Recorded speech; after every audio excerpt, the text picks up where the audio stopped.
भारत को कल्याणकारी राष्ट्र घोषित करता है, यानी कि केंद्र सरकार और राज्य सरकारें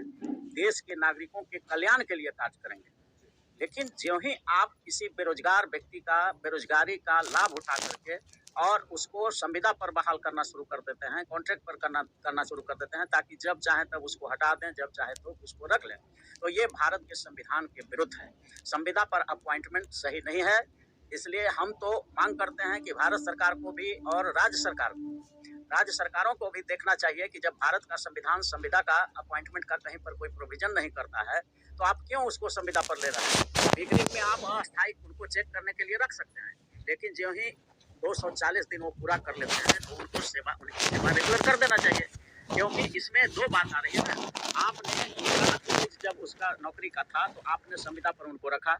और संविदा पर मान लीजिए कुछ दिन काम आपने करा लिया तो उसका एज जो है दूसरे एम्प्लॉयमेंट के लिए, दूसरे अपॉइंटमेंट के लिए एक्सपायर कर गया। अब बाद में उसको आप हटा देंगे कोई ना कोई कंडीशन लगा करके, तो उसका लाइफ तो एक्सपायर कर दिया आपने। तो इस बात के लिए संविधान इजाजत नहीं देता है कि आप किसी नागरिक के जीवन को बर्बाद करें, उसका अपॉर्चुनिटी जो है जॉब लेने का उसको आप खराब करें। ऐसा किसी भी राज्य सरकार और केंद्र सरकार को संविधान इजाजत नहीं देता है। इसलिए हम लोग मांग करते हैं भारत के राष्ट्रपति, प्रधानमंत्री, मुख्य न्यायाधीश भारत के या राज्यों के मुख्यमंत्रियों से और कि आप कृपया इस बात का ध्यान रखें कि ठीक है, केंद्र सरकार और राज्य सरकार के पास जितना टैक्स कलेक्शन होता है, जितना रेवेन्यू जनरेट होता है, उसके हिसाब से ही आप सैलरी तय करें। लेकिन जिसको आप बहाल करते हैं उसको तलवार के धार पर मत रखिए, उसके जीवन को बर्बाद नहीं करिए। बहाल करिए, कम ही सैलरी दीजिए, लेकिन 60 वर्ष तक रिटायरमेंट तक उसकी सेवा लीजिए, ताकि वो बीच में अपने बाल बच्चों को परेशानी में न डाले, अपने डिपेंडेंट्स को परेशान न करें। ये संविधान हमारा इजाजत देता है, because Indian constitution is a welfare,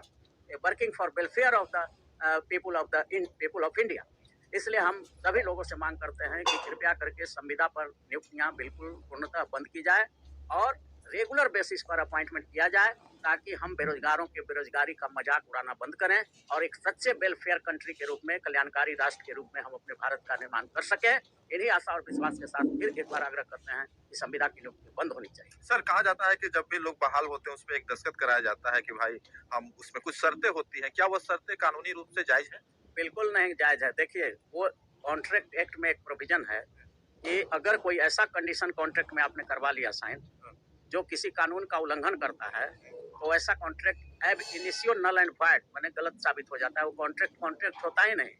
वो शुरुआत से ही रद्द समझा जाता है। उदाहरण के लिए आपको बतला देना चाहते हैं कि अगर हम आपके साथ कॉन्ट्रैक्ट कर लें कि हम आपको हाथ काट लेंगे और हम पर कोई केस आप नहीं, आपका परिवार नहीं करेगा, आपका परिवार भी साइन कर दिया, आप भी कर दिए, हम भी कर दिए, दो गवाह भी कर दिया,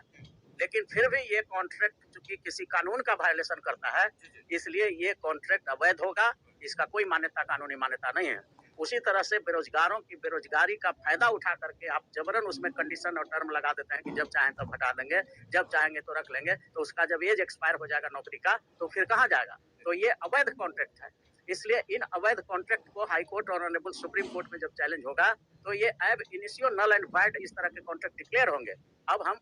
सलाह देते हैं जितने कॉन्ट्रेक्चुअल लोग हैं पूरे देश में या बिहार में, उन सब लोगों को एक यूनियन बनाना चाहिए और यूनियन बना करके ये लड़ाई लड़नी चाहिए कि कॉन्ट्रेक्चुअल अपॉइंटमेंट को अपॉइंटेज को रेगुलर किया जाए और आगे से भविष्य में कॉन्ट्रैक्ट पर बहाली न किया जाए और इस तरह के अवैध टर्म एंड कंडीशन नहीं लगाए जाए, अनकॉन्स्टिट्यूशनल टर्म एंड कंडीशन नहीं लगाया जाए, जो कि संविधान जिसका इजाजत नहीं देता है। देश का कोई लॉ इजाजत ऐसा नहीं देता है कि आप अपने मनमाने ढंग से किसी को रखिए और जब चाहे तब उसको रोड पर निकाल दीजिए। ये इजाजत भारत का कोई कानून नहीं, भारत का संविधान नहीं, इंडस्ट्रियल डिस्प्यूट एक्ट नहीं, कोई कानून ऐसा इजाजत नहीं देता। इसलिए कॉन्ट्रेक्चुअल अपॉइंटमेंट बंद होना चाहिए। कई फोन कॉल और कई मैसेज आए हैं सर कि लोग 8-8, 9-9 साल करके मतलब उनको काम से हटा दिया गया है और वो संघर्ष कर रहे हैं और कई नेता से मिले और कई लोगों से मिल रहे हैं, अभी तक वो संघर्ष में रहते हैं। उन लोगों के लिए सरकार को क्या करना चाहिए? देखिए, सरकार को तो वेलफेयर कंट्री के सरकारों को चाहिए कि वैसे लोगों को तुरंत लिस्ट बना करके रेगुलर सेवा में ले लेना चाहिए और अगर इसके बावजूद भी सरकार ध्यान नहीं देती है तो हम ऐसे लोगों से आग्रह करेंगे कि आप पहले उनको, सरकार को लीगल नोटिस दें एटीसीपीसी के तहत कि ये जो आप काम कर रहे हैं अवैध है, और उसके बाद भी नहीं मानते हैं तो पटना हाई कोर्ट में या देश के सर्वोच्च न्यायालय में